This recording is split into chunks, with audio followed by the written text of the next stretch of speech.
Jakarta malam itu terbakar dalam kobaran amarah yang membara, kantor polisi dilalap api, suara sirene menyayat kesunyian, dan ratusan preman bersatu dalam balas dendam yang mematikan. Di tengah kekacauan itu, aku berdiri dengan kamera di tangan, merekam setiap detik yang bisa jadi akan mengubah segalanya. Tapi siapa sebenarnya dalang di balik kerusuhan ini? Dan sampai kapan aku bisa bertahan sebelum kebenaran itu menelan hidupku? Jakarta selalu bising.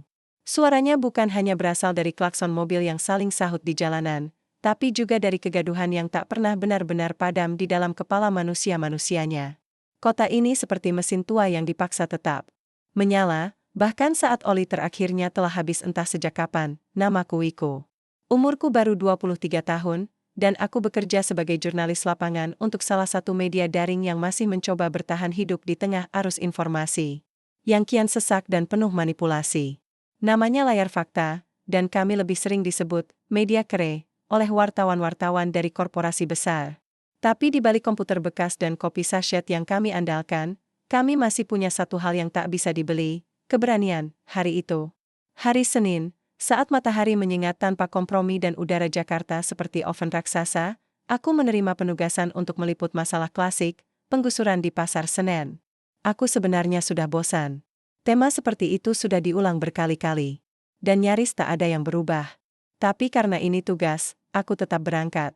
Dengan motor tua yang lebih sering mogok daripada jalan, aku menembus kemacetan menuju lokasi. Sesampainya di sana, suasana sudah ramai. Bukan oleh para pedagang, tapi oleh aparat berseragam dan beberapa warga yang bersitegang. Seorang ibu tua berteriak sambil memeluk tumpukan kardus, sedangkan beberapa petugas menegurnya dengan dingin. "Bu, ini sudah batas terakhir. Kalau ibu tetap di sini, kami akan bongkar paksa," kata seorang berseragam hijau dengan nada tak sabar. Aku mengeluarkan kamera saku, mulai merekam, lalu mendekat dengan hati-hati. Suara bising, debu, dan kemarahan bercampur di udara. Aku sudah biasa dengan suasana seperti ini, tapi tetap saja jantungku selalu berdetak lebih cepat tiap kali berada di tengah konflik. Apa benar tidak ada ganti rugi untuk para pedagang, Pak? Tanyaku pada salah satu petugas, mencoba menggali pernyataan resmi. Dia menoleh, lalu memicingkan mata melihat kartu pers yang kugantung di leher. Media mana? Layar Fakta, PAK. Media Independen. Dia hanya mengangguk pelan, lalu menoleh.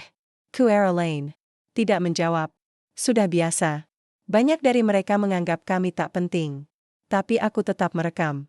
Karena kadang, yang tak diucapkan jauh lebih bising dari yang diteriakan. Di tengah kekacauan kecil itu, tiba-tiba aku mendengar suara lain, bukan teriakan warga, bukan aba-aba aparat, tapi suara besi dipukul. Suara yang berbeda. Aku memutar badan, dan dari gang sempit di samping pasar, muncul sekelompok pria berbadan besar, bertato, mengenakan jaket kulit dan kaos tanpa lengan. Mereka membawa pentungan, beberapa bahkan tampak menyembunyikan sesuatu di balik pinggangnya.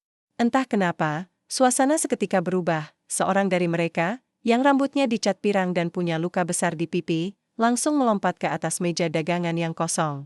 Dengan suara lantang, ia berteriak, "Kami datang bukan untuk kalian, warga, tapi untuk mereka yang berani main belakang." Beberapa aparat mulai siaga, tangan bergerak ke arah senjata mereka. Suasana berubah menjadi bom waktu. Aku gemetar, bukan karena takut, tapi karena tahu ini adalah saat di mana jurnalis seperti aku harus tetap berdiri, merekam, dan menjadi saksi. Mereka tidak menyerang warga, tapi juga tidak mundur. Mereka seperti menyampaikan pesan, bahwa mereka bisa hadir kapan saja, di mana saja, tanpa bisa dihentikan. Aku terus merekam. Suara nafasku sendiri terdengar dalam mikrofon kecil di atas kamera. Aku tak bisa berhenti berpikir. Siapa mereka? Kenapa mereka di sini? Dan kenapa mereka tidak takut? Setelah beberapa menit yang terasa seperti seabad, mereka pergi begitu saja. Tapi dampaknya tertinggal. Polisi dan aparat mulai panik. Warga mulai saling bisik. Dan aku tahu, ini bukan peristiwa biasa. Di malam hari, saat aku kembali ke kos kecilku di daerah Matraman, aku menonton ulang rekaman itu. Di detik ke-23, aku melihat sesuatu yang membuat darahku merinding. Salah satu dari mereka, yang berdiri paling belakang, mengenakan topi hitam dan masker, melihat langsung ke arah kameraku. Matanya hanya terlihat sekejap, tampak familiar. Terlalu familiar, aku menekan pause, lalu zoom berkali-kali. Itu, matanya Bayu, sahabatku sejak SMA, yang menghilang tanpa jejak saat kami lulus. Dulu, kami punya cita-cita jadi wartawan. Boring. Kami suka menulis cerita detektif, merekam suara malam di gang-gang kecil kota. Tapi setelah tragedi keluarganya, ayahnya ditangkap karena kasus korupsi yang aneh, lalu ibunya jatuh sakit, Bayu menghilang. Kami semua mengira ia pindah kota. Atau lebih buruk, mati, tapi kini, matanya muncul di layar kecilku. Dan dia berdiri. Di antara para preman itu, aku tidak bisa tidur malam itu.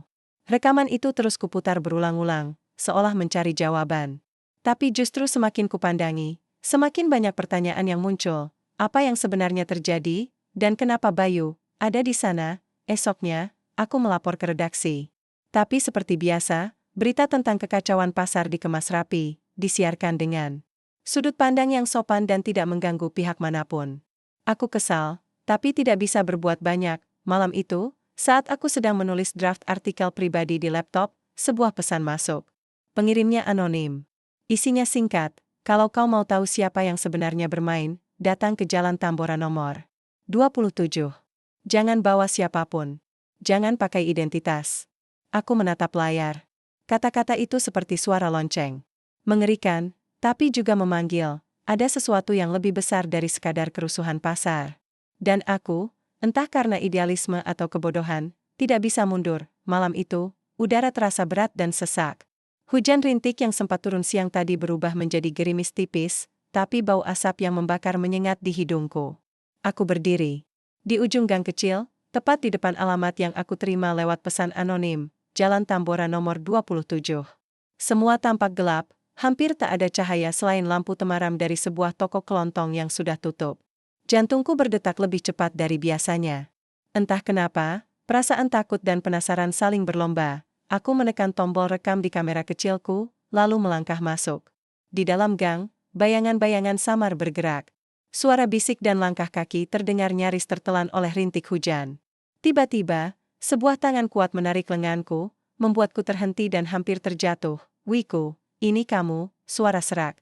Tapi penuh kelegaan membuat dadaku sesak. Aku menoleh dan melihat sosok Bayu, sahabatku yang hilang bertahun-tahun. Dia mengenakan jaket lusuh, wajahnya yang dulu cerah kini dipenuhi luka dan garis-garis kelelahan. Namun matanya tetap sama, penuh dengan cerita dan rahasia yang belum terucap. Kamu, Bayu, suaraku bergetar, sulit percaya ini nyata. Ya, aku. Tapi kita nggak punya banyak waktu, jawabnya cepat sambil menarikku lebih dalam ke gang. Menjauh dari jalan utama, kami duduk di sudut gelap, dekat tumpukan kayu dan kaleng bekas. Bayu mulai berbicara tanpa basa-basi. Kamu lihat sendiri, kan? Aku nggak lagi hidup seperti dulu. Dunia kita sudah berubah, Wiku. Ada yang lebih besar dari sekadar geng preman. Ini tentang bertahan hidup, tentang keluarga, tentang pengkhianatan. Aku menatapnya, bingung sekaligus prihatin. Tapi kenapa kamu ada di situ, di antara mereka? Mereka bukan orang baik, Bayu. Dia menghela napas panjang. Mereka bukan musuhku. Aku terpaksa, Wiku. Setelah ayahku ditangkap, ibu sakit dan keluarga terancam, aku nggak punya pilihan lain. Mereka yang memberiku perlindungan dan tugas. Aku benci semua ini, tapi aku nggak bisa mundur sekarang. Aku mengangguk pelan, mencoba mencerna semua kata itu.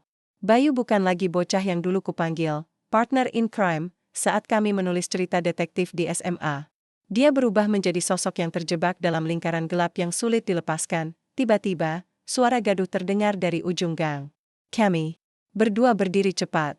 Dari kejauhan, terlihat asap tebal mengepul ke langit malam. Suara sirene meraung, namun bukan dari kejauhan, melainkan dari titik yang semakin dekat ke arah kami. Ada kerusuhan, Wiku. Kali ini bukan hanya di pasar. Mereka menyerang 2 kantor polisi, bisik Bayu, matanya menyipit. Ini bukan cuma balas dendam biasa. Ini peringatan. Aku merogoh kamera, berusaha merekam apa saja yang bisa kulihat. Langkah kaki aparat terdengar semakin keras, dan bau tembakau membakar menusuk lebih pekat. Kami berlari menuju sumber keributan. Sesampainya di depan kantor polisi pertama, api sudah menjilat dinding-dinding tua dengan ganas. Beberapa preman bersenjata pentungan dan molotov berlari masuk dan keluar dari gedung. Polisi yang bertahan hanya bisa berusaha menghalau dengan senjata, tapi jumlah mereka jauh kalah. Rekam, Wiku. Ini berita besar. Suara Bayu hampir berteriak, Tapi kami tahu kalau di tempat seperti ini, suara keras bisa jadi undangan maut. Aku menyesuaikan fokus kamera, mencoba menangkap wajah-wajah yang beraksi. Aku melihat seseorang yang kukenal, seorang petugas polisi. Yang dulu pernah membantu laporanku, terjatuh terluka, namun berusaha bangkit kembali. Seorang preman membanting kursi besi ke arahnya. Aku menahan napas, tapi tak bisa berpaling. Di balik kekacauan itu, aku melihat sosok yang sepertinya pemimpin preman, yang wajahnya tertutup topeng hitam. Dia memberi isyarat tangan, dan beberapa preman melemparkan molotov ke arah gedung kedua. Yang tak jauh dari sini, api membesar, membakar dengan cepat. Suara kakak-kakak dan jeritan panik bersatu menjadi simfoni neraka. Polisi yang terluka mulai mundur. Warga yang panik berlari menghindar. Aku terus merekam, walau jantungku sudah terasa seperti mau pecah. Bayu memegang lenganku. Kita harus keluar dari sini, Wiko. Kalau ketangkap, kita nggak bakal selamat. Namun aku menggenggam kamera lebih erat. Ini penting. Orang-orang harus tahu apa yang sebenarnya terjadi. Dia menatapku dalam-dalam. Aku tahu, sahabat. Tapi kau juga harus tahu, ini bukan hanya masalah preman dan polisi. Ada kekuatan yang lebih besar, yang sedang bermain. Kau belum siap untuk itu. Api terus membesar, membakar sebagian gedung yang menghitamkan langit. Malam, asapnya mengepul, membuat aku sesak dan hampir pingsan. Polisi mencoba menghalau dengan selang air, tapi sia-sia. Aku merekam sampai baterai kamera hampir habis. Saat aku dan Bayu berlari meninggalkan tempat itu, aku tahu aku telah masuk ke dalam pusaran badai yang jauh lebih besar dari yang pernah kubayangkan. Di malam yang penuh asap dan nyala api itu, aku berjanji pada diriku sendiri, aku akan mengungkap kebenaran di balik semua kekacauan ini. Walau harus mempertaruhkan nyawaku, setelah malam itu, Jakarta seperti berubah wajah. Asap sisa kebakaran masih menggantung berat di udara, menyesakkan dada dan menodai langit kota yang seharusnya bersih dari kegelapan. Namun, kegelapan ini bukan hanya soal asap atau api. Ini soal rahasia yang tersembunyi di balik bisu dan gelap, rahasia yang berbisik dengan suara kecil di telingaku, memanggilku untuk menggali lebih dalam. Aku duduk di meja kerja yang kecil. Di kantor redaksi Layar Fakta. Layar laptop menyala, memperlihatkan rekaman-rekaman yang kukumpulkan selama 2 hari terakhir. Sorot mataku mulai lelah, tapi pikiranku terus berputar seperti mesin yang tak mau berhenti. Aku tahu, setiap detik waktu berlalu, berita ini semakin berbahaya untukku dan untuk orang-orang di sekitarku. Aku mulai membuka lembaran-lembaran catatan yang kutulis selama di lapangan. Ada nama-nama yang muncul berulang kali, nama-nama preman. Yang aku temui malam itu, polisi yang terluka, bahkan beberapa warga yang jadi saksi bisu. Tapi ada satu nama yang terus membuat hatiku berdebar, Jenderal Haryono. Jenderal Haryono bukan sekadar nama biasa. Dia adalah pejabat tinggi yang dipercaya memimpin beberapa unit kepolisian di Jakarta. Tapi kabar yang kudengar di lapangan jauh berbeda dengan citra resminya. Ada desas-desus tentang jaringan korupsi yang melibatkan preman dan aparat. Aku tidak tahu seberapa besar benarnya, tapi aku bertekad untuk mencari tahu. Aku menghubungi beberapa sumber yang kupunya. Mulai dari wartawan senior yang sudah lama bergelut di bidang investigasi, hingga seorang informan kecil yang biasa memberi kabar di balik layar. Mereka memberi kode dan bisikan yang tak selalu jelas, tapi aku tahu petunjuk itu harus kujadikan petunjuk pertama. Malam itu, aku bertemu dengan Pak Amir, seorang mantan polisi yang sekarang jadi pengamat keamanan. Kami duduk di sebuah warung kopi pinggir jalan, dengan asap rokok mengepul di sekitar kami. Pak Amir, apa benar ada pejabat tinggi yang bermain di belakang kerusuhan ini? Tanyaku hati-hati. Dia menghela napas panjang, wajahnya kusut dan penuh kelelahan. Wiku, kalau benar seperti itu, berarti kita berhadapan dengan sistem yang sudah busuk sampai akar. Preman-preman itu bukan sekadar kriminal biasa. Mereka adalah kaki tangan dari orang-orang yang punya kekuasaan dan uang. Jenderal Haryono, misalnya. Ada banyak bukti yang tak bisa dipublikasikan langsung. Tapi mereka yang berani bicara, selalu diancam. Aku mendengarkan dengan seksama, menyimpan setiap kata dalam hatiku. Bagaimana aku bisa membuktikannya? Tanyaku Pelan, Pakamir memandangku dalam, lalu menapakbahuku, Janggon sendirian, NAK. Ini perang besar. Kau butuh bukti kuat dan juga perlindungan. Tapi aku percaya, kalau ada yang bisa mengungkapnya, itu adalah orang seperti kau. Perkataan itu membuatku semakin yakin. Tapi aku juga sadar, aku kini bukan lagi hanya seorang jurnalis biasa yang menulis berita ringan. Aku sudah masuk ke dalam pusaran berbahaya yang bisa menghancurkan siapa saja yang berani buka mulut. Keesokan harinya, aku mulai menyusuri jejak digital. Aku menelusuri transaksi keuangan yang bisa kulacak dari laporan terbuka dan dokumen yang poker. Aku mencari tanda-tanda uang yang mengalir dari sumber yang mencurigakan ke preman-preman yang kerap muncul di berita. Namun, semakin jauh aku menggali, semakin banyak pintu yang tertutup rapat. Server yang tidak bisa diakses, data yang hilang, dan ancaman tak langsung yang mulai kuterima melalui pesan singkat anonim. Suatu sore, saat aku hendak pulang, sebuah amplop coklat tergeletak di atas motor tua di depan kosanku. Di dalamnya ada sebuah USB dan catatan singkat, rekamannya ada di sini. Tapi hati-hati, Wiko. Jangan percaya siapapun selain dirimu sendiri. Tanganku gemetar saat mencolok USB itu ke laptop. Di dalamnya, ada video berdurasi puluhan menit. Aku menonton dengan hati-hati. Dalam video itu, ada pertemuan rahasia antara beberapa pejabat tinggi, termasuk seseorang yang kutebak adalah Jenderal Haryono, dengan beberapa preman. Mereka berbicara tentang proyek keamanan yang akan dijalankan, tapi aku tahu itu cuma kode untuk operasi gelap yang mereka rencanakan. Aku melihat tangan mereka bertukar amplop tebal berisi uang, ekspresi wajah yang penuh tipu daya dan ketakutan. Aku tahu, ini bukan sekadar pemberitaan. Ini adalah kunci untuk mengungkap kebenaran yang selama ini disembunyikan. Tapi saat aku menutup laptop dan menatap keluar jendela, aku merasakan beban yang berat. Aku tahu, dengan rekaman ini, aku akan memasuki dunia yang penuh dengan bahaya. Bahaya yang tak hanya mengancam nyawaku, tapi juga orang-orang yang aku sayangi. Namun, aku tidak bisa mundur sekarang. Aku harus terus maju, meski jalan di depan penuh dengan bayangan gelap dan duri yang siap melukai, karena aku percaya, di balik setiap kegelapan, selalu ada secercah cahaya yang menunggu untuk ditemukan. Hari-hari setelah aku menemukan rekaman rahasia itu menjadi minggu terberat dalam hidupku. Aku tahu, ini bukan lagi soal berita biasa yang bisa aku tulis, kirim, dan lupakan. Ini soal kebenaran yang akan mengubah segalanya, dan membahayakan semua yang aku cintai. Aku mulai menyusun strategi. Tidak mungkin aku bisa mengungkap semuanya secara terbuka tanpa persiapan matang. Aku butuh perlindungan, aku butuh sekutu. Dan yang paling penting, aku butuh bukti tambahan agar cerita ini tak sekadar jadi rumor yang mudah dipatahkan. Satu hal yang jelas, aku tidak bisa lagi percaya kepada siapapun di sekitar lingkungan kerjaku.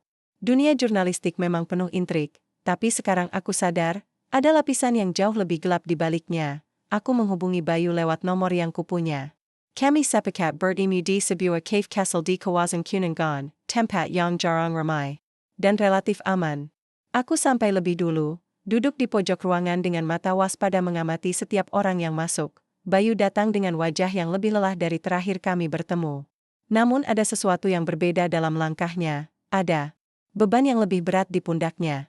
Aku mengangguk pelan menyapa, dan kami mulai berbicara dalam bisik. Apa kau sudah lihat rekaman itu? Tanyanya. Aku sudah.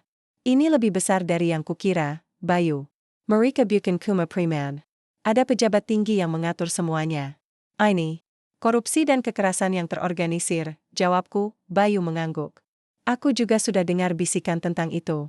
Tapi masalahnya, mereka punya jaringan yang kuat. Jika kau coba ungkap, kau akan jadi target. Bahkan aku, yang sudah lama terjebak di dunia itu, merasa ketakutan. Aku menatapnya serius. Tapi kalau kita diam, mereka akan terus menang. Apa kau mau terus hidup dalam ketakutan, Bayu? Atau kita cari cara bersama untuk mengakhirinya? Kami berdua tahu, ini bukan hanya soal keberanian, tapi juga kebijaksanaan. Aku mulai bertanya tentang sosok di balik jaringan preman itu. Bayu menyebut nama yang selama ini jarang terdengar, tapi memiliki pengaruh besar dalam dunia gelap Jakarta. Namanya Pak Eko. Dia bukan sekadar preman biasa. Dia broker kekuasaan yang menghubungkan para kriminal dan pejabat. Jika kau ingin mengungkap, kau harus mencari jejak dia, katanya. Aku mengangguk, menyimpan setiap kata itu dalam ingatan. Tapi aku juga tahu, mencari jejak Pak Eko bukan hal mudah. Dia seperti bayangan, muncul dan hilang tanpa jejak. Setelah pertemuan itu, aku mulai menyelidiki lebih dalam. Aku bertemu dengan beberapa informan yang berani bicara, walau mereka selalu meminta perlindungan dan anonim. Aku menemukan pola-pola transaksi keuangan mencurigakan, tempat-tempat pertemuan rahasia, dan pesan-pesan tersembunyi di media sosial yang selama ini terlewatkan. Namun, semakin dalam aku menggali, semakin banyak ancaman yang mulai datang. Telepon. Berdering tengah malam, pesan singkat tanpa pengirim, bahkan beberapa orang yang kukenal mulai menghindariku. Aku tahu, aku sedang memasuki wilayah berbahaya. Suatu malam, saat aku pulang dari redaksi, motor tua yang biasa kupakai didapati sudah tidak ada di tempat. Aku berlari ke penjaga keamanan, tapi mereka hanya menggeleng. Ketakutan mulai merayapi tubuhku. Apakah ini peringatan? Atau malah ancaman terselubung? Aku sadar, aku harus lebih berhati-hati. Tapi aku tidak boleh berhenti. Aku menghubungi Bayu, memberitahu apa yang terjadi. Dia menyarankan aku untuk sementara waktu pindah ke tempat yang aman, sambil kami merencanakan langkah berikutnya. Sambil memikirkan langkah selanjutnya, aku kembali membuka rekaman dan dokumen yang kupunya. Di satu rekaman, aku melihat seseorang yang tak pernah kusangka, seorang pejabat muda yang sering tampil di berita, tampak berbicara serius dengan Pak Eko di sebuah restoran mewah. Aku tahu, ini bukan kebetulan. Mereka adalah bagian dari jaringan yang sama. Ini jaringan yang harus aku bongkar, walau harus merelakan apapun. Semakin malam, bayangan dan bisikan tentang kebenaran itu semakin nyata. Aku tahu, aku harus berani melangkah lebih jauh. Karena, dalam dunia yang penuh kebohongan, hanya keberanian yang bisa menerangi gelap, dan aku sudah siap menerimanya. Setelah kehilangan motor dan mendapat ancaman terselubung, aku mulai merasakan tekanan yang nyata. Jakarta yang selama ini kukenal berubah menjadi labirin penuh bahaya. Setiap langkah, setiap tatapan orang asing di jalan, bisa jadi jebakan. Aku harus berhati-hati, tapi aku tak boleh mundur. Ada sesuatu yang lebih besar dari rasa takutku. Aku pindah sementara ke sebuah apartemen kecil yang disewakan oleh seorang teman lama yang kukenal sejak kuliah. Tempat itu cukup aman, tersembunyi di antara gedung-gedung tinggi Jakarta Selatan, jauh dari hiruk-pikuk dan pengawasan yang mungkin mengintai. Di sana, aku duduk berjam-jam memeriksa rekaman, menelusuri setiap detil dengan seksama. Aku mengulang-ulang potongan video yang menunjukkan pertemuan rahasia antara pejabat dan preman. Ada wajah-wajah yang kugali, nama-nama yang kugali dari database lama, hingga akhirnya aku menemukan sesuatu yang mengejutkan, sebuah kode rahasia yang tampaknya digunakan untuk komunikasi dalam jaringan itu. Aku menghubungi seorang ahli teknologi yang dulu bekerja di lembaga keamanan cyber. Namanya Raka. Kami bertemu di sebuah kafe yang penuh dengan orang-orang muda dan bau kopi yang menyengat. Raka memeriksa kode yang kukirim dan tersenyum samar. Kode ini kompleks, Wiku. Tapi bukan tidak bisa dipecahkan. Ini seperti bahasa rahasia. Dalam dunia maya mereka, katanya, dia membantu mengurai pesan-pesan yang tersembunyi, yang ternyata berisi lokasi pertemuan, daftar nama yang terlibat, dan rencana operasi yang akan datang. Ini bukan hanya soal preman dan polisi, ini tentang penguasaan wilayah dan kontrol kekuasaan yang dibungkus dengan politik kotor. Semakin aku tahu, semakin aku sadar, aku bukan lagi sekadar jurnalis yang ingin mengungkap berita. Aku sudah masuk ke wilayah yang bisa mengubah nasib banyak orang, termasuk nyawaku sendiri. Di tengah semua ini, aku juga mulai merasa dilema. Rekan-rekan di kantor mulai menanyakan kapan aku akan menyerahkan berita besar itu. Mereka mendesakku agar segera dipublikasikan. Namun aku tahu, jika berita ini keluar terlalu cepat tanpa perlindungan dan bukti kuat, aku dan orang-orang yang kupedulikan akan jadi sasaran empuk. Sementara itu, Bayu terus memberiku informasi dari dalam dunia preman. Dia berusaha menjaga jarak dari orang-orang lama, tapi dia juga tahu, waktu mereka makin sempit. Preman-preman itu mulai resah dan ada yang sudah mulai bertindak liar, membuat situasi semakin tak terkendali. Aku merasakan tekanan itu semakin nyata ketika suatu malam sebuah suara asing menyelinap masuk ke teleponku. Suara itu dingin dan tajam. Dengan ancaman terselubung, kau sudah terlalu dalam, Wiku. Hendakan atau kau akan menyesal. Aku tidak membalas. Tapi pesan itu seperti cambuk yang memicu adrenalin dan rasa takut bersatu. Aku harus segera bertindak. Aku mengundang Bayu ke apartemen untuk merumuskan rencana bersama. Kami tahu, tanpa perlindungan dari orang-orang yang bisa dipercaya, kami tak akan mampu bertahan. Ini bukan lagi soal kita, Wiku. Ini soal banyak orang yang terjebak dalam permainan ini, kata Bayu dengan suara berat. Aku mengangguk. Aku harus mengungkap semuanya. Tapi aku butuh cara. Kami menyusun strategi untuk menghubungi seorang wartawan senior yang sudah terkenal dengan keberaniannya membongkar kasus korupsi. Namanya Sari. Aku berharap dengan bantuan Sari, kami bisa mempublikasikan berita ini secara aman dan mendapatkan perlindungan yang layak. Namun, saat aku sedang mempersiapkan pesan untuk Sari, aku dikejutkan oleh ketukan di pintu apartemen. Jantungku serasa berhenti. Bayu mengintip melalui lubang pengintai dan wajahnya berubah. Wiku, ada 2 orang di luar. Mereka bilang dari kepolisian. Aku tahu, ini sudah waktunya. Aku harus siap menghadapi apapun yang akan terjadi. Ketukan di pintu itu terdengar seperti guntur yang menggelegar di tengah malam.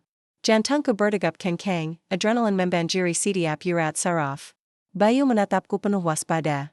2 sosok pria berpakaian rapi, namun dengan aura yang tidak sepenuhnya meyakinkan, berdiri di depan pintu. Apa maksud kalian datang malam-malam begini? Tanyaku dengan suara serak, berusaha tetap tenang meski hatiku bergemuruh. Salah satu pria itu mengangkat lencana polisi yang ia perlihatkan sekilas. Kami dari polisi. Kami ingin bicara soal laporan Anda terkait kerusuhan yang terjadi beberapa hari lalu. Aku menahan napas. Apakah ini benar?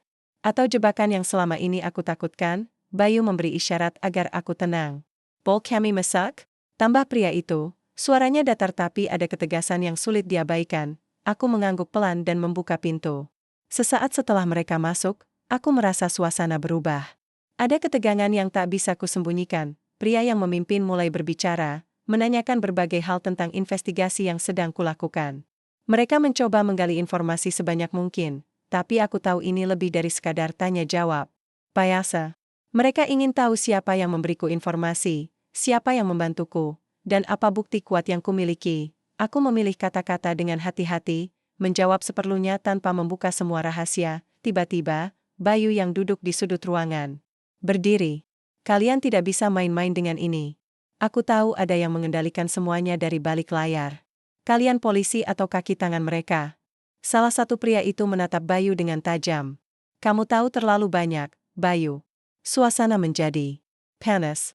Aku tahu kami sudah terpojok. Tanpa aba-aba, Bayu bergerak cepat, melempar sebuah kursi ke arah mereka dan mendorong pintu masuk ke dapur. Aku mengikuti dengan langkah tergesa, mencoba menghindari kontak langsung. Di luar apartemen, suara sirene mulai terdengar mendekat. Suara ribut dan teriakan memenuhi lorong sempit itu. Aku menatap Bayu, apa yang terjadi? Ada kerusuhan. Lagi. Preman-preman mulai bergerak, jawabnya, kami keluar dari pintu belakang, menuju gang sempit yang gelap.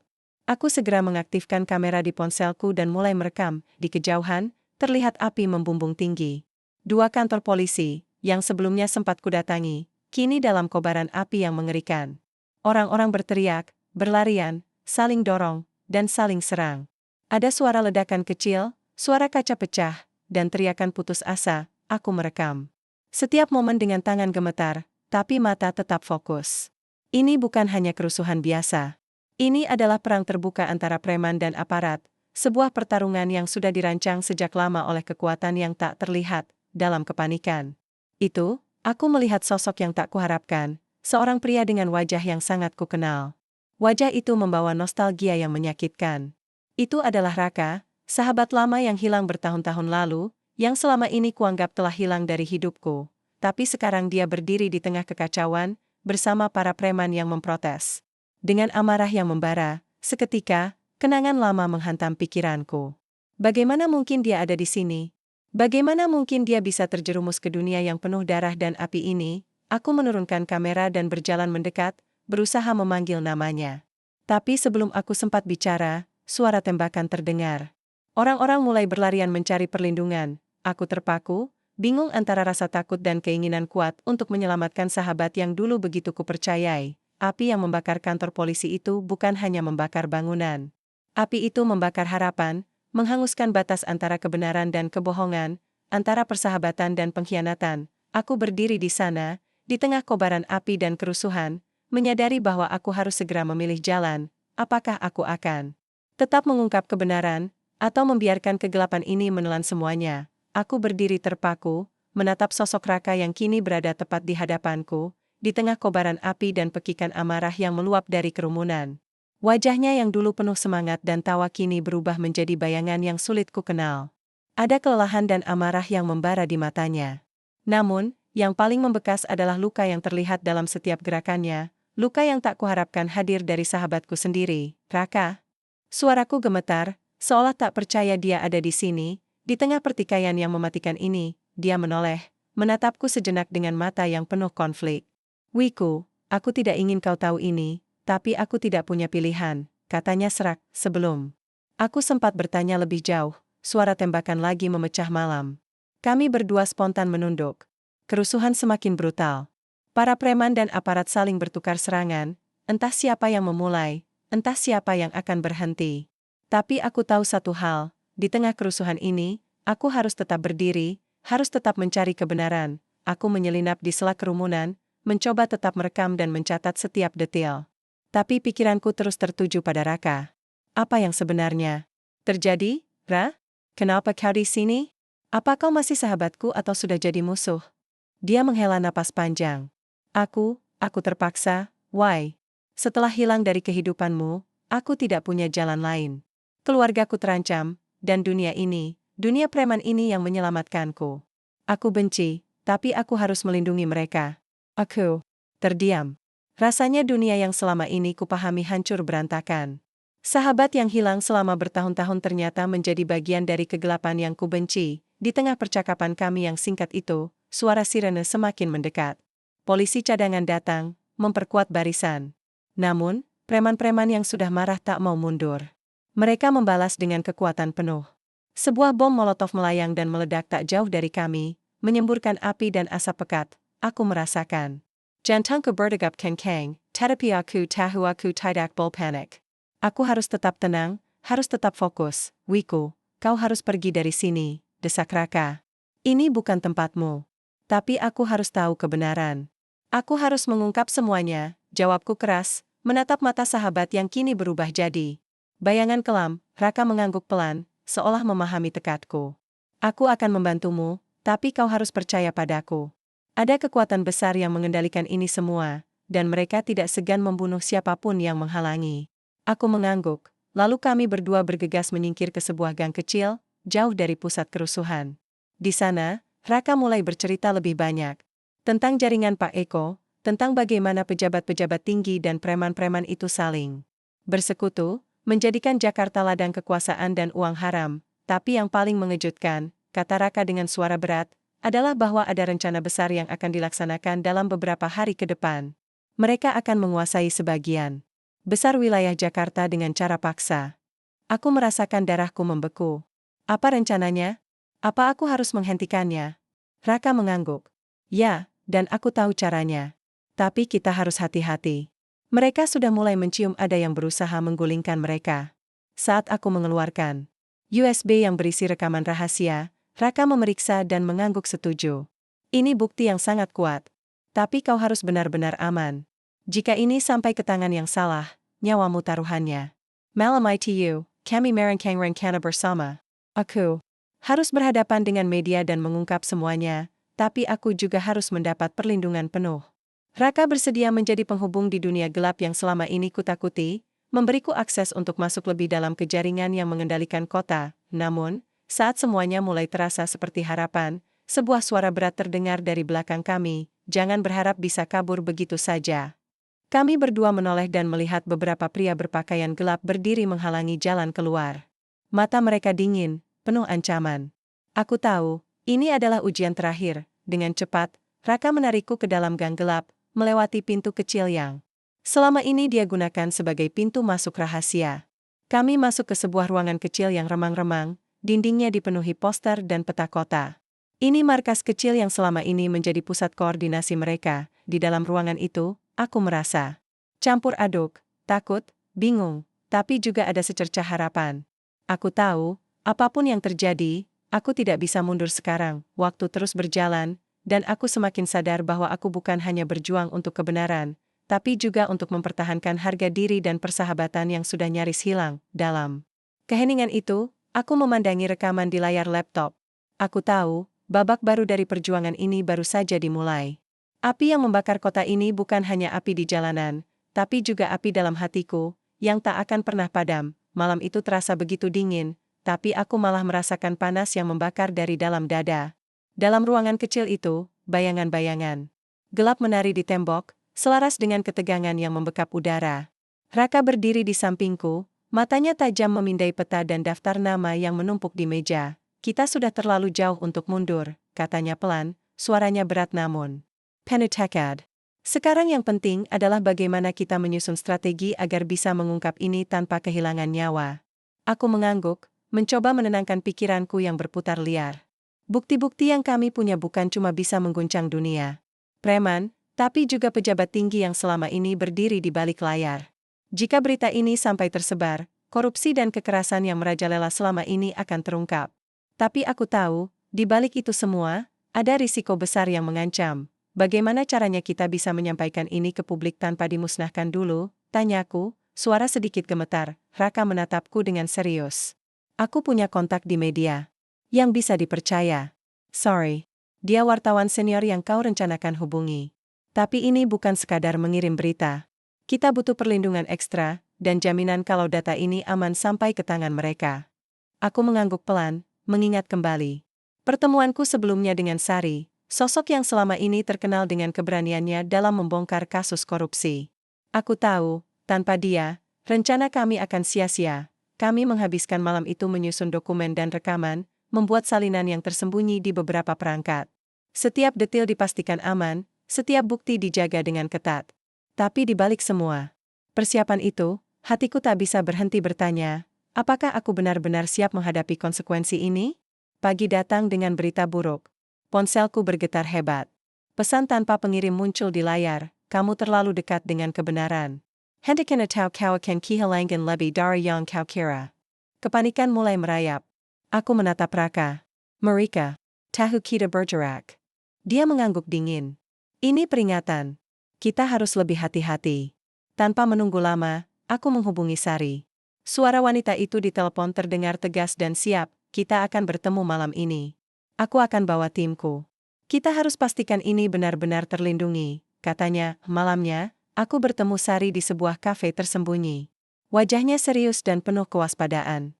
Dia membawa beberapa orang yang kurasa adalah tim jurnalisnya, semua siap untuk menghadapi bahaya. Namun sebelum kami mulai membahas strategi, sebuah suara asing terdengar dari sudut ruangan. Kau pikir bisa bermain di dua sisi dan keluar tanpa luka? Aku membeku. Suara itu membuat darahku membeku. Dari bayang-bayang, muncul sosok yang kukenal terlalu baik, Bayu. Dia melangkah maju dengan senyum getir yang sulit dibaca. Maaf, Wike. Aku tidak punya pilihan lain. Aku tertegun. Bayu, teman satu tim yang selama ini kuanggap sekutu, kini berdiri di sisi musuh. Aku tidak tahu harus berkata apa. Pengkhianatan ini terasa seperti pisau tajam yang menusuk punggung. Sari menatap Bayu dengan curiga. Apa maksudmu? Bayu menghela napas.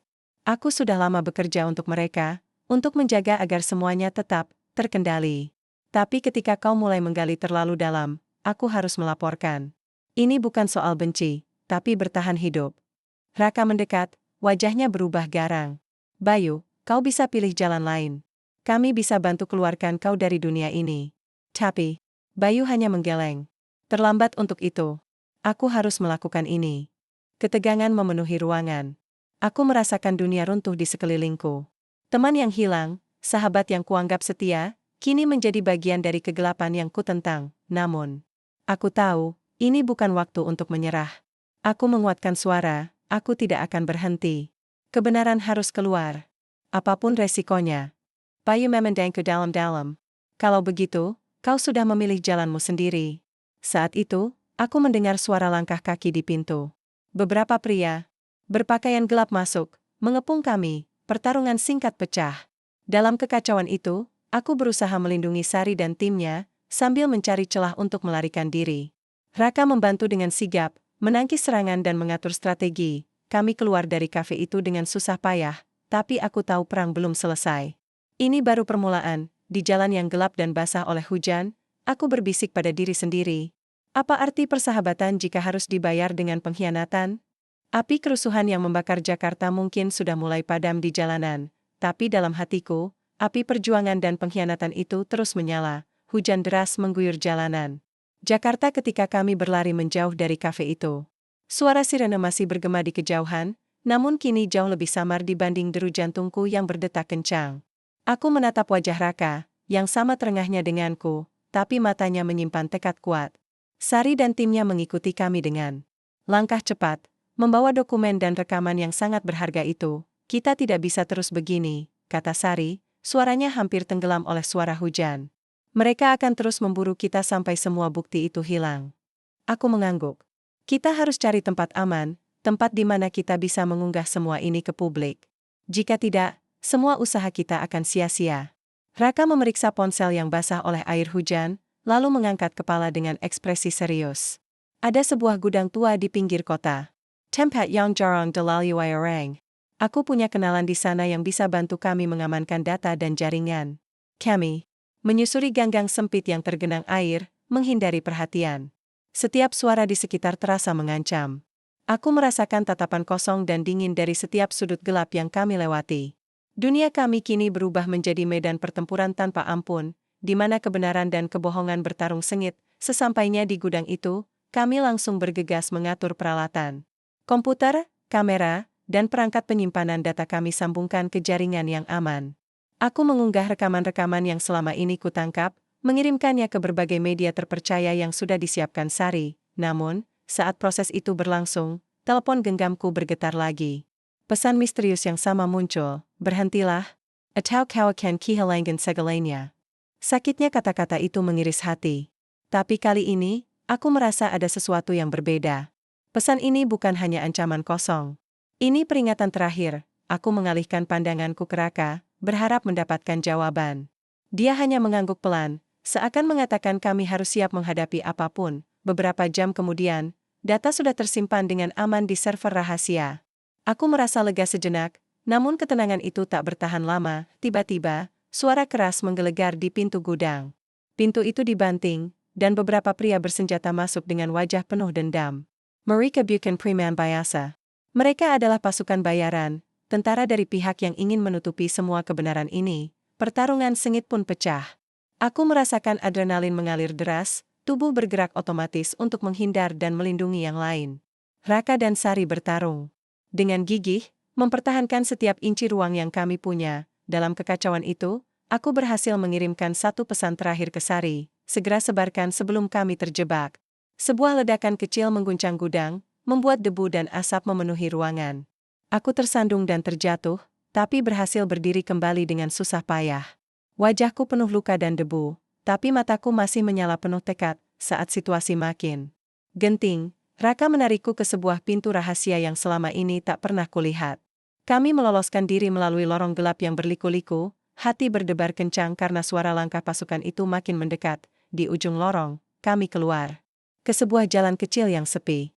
Aku menoleh sekali lagi ke belakang, melihat api kecil yang mulai membakar sudut gudang, simbol kehancuran yang mungkin juga akan menelan segala usaha kami. Kami berlari tanpa henti, menyusuri jalanan yang mulai sepi, menyadari bahwa pertarungan ini bukan hanya soal siapa yang menang, tapi soal siapa yang bertahan dan tetap berjuang demi kebenaran. Dalam gelap malam, aku berjanji pada diri sendiri, tidak akan membiarkan pengorbanan ini sia-sia. Sahabatku, masa depanku, dan kota ini membutuhkan kebenaran, dan aku adalah satu-satunya yang bisa mengungkapnya. Kota Jakarta perlahan kembali tenang, tapi dalam hatiku badai masih berkecamuk. Semua yang terjadi meninggalkan luka yang dalam. Terutama saat aku tahu kebenaran tentang Raka, sahabat yang berubah menjadi musuh demi melindungi keluarganya. Aku berdiri di depan layar komputer, menatap rekaman yang sudah kuterbitkan. Dunia kini tahu siapa dalang di balik kekacauan ini. Tapi harga yang harus kubayar tidak ringan. Ancaman masih membayangi, dan aku harus memilih. Mengutamakan keselamatan atau melanjutkan perjuangan. Raka menghubungiku untuk terakhir kali. Wiku, aku berharap kau bisa memaafkan aku, katanya lirih. Hatiku pecah. Loyalitas pada persahabatan dan tanggung jawab sebagai jurnalis bertarung habis-habisan dalam diriku. Namun aku tahu, aku harus memilih. Dengan napas berat, aku mengangkat telepon. Kebenaran harus menang, Ra. Aku tak akan mundur. Disinilah aku berdiri sekarang, di persimpangan antara rasa sakit dan keberanian. Perjuangan belum usai, tapi aku siap menghadapi apapun demi masa depan yang lebih baik.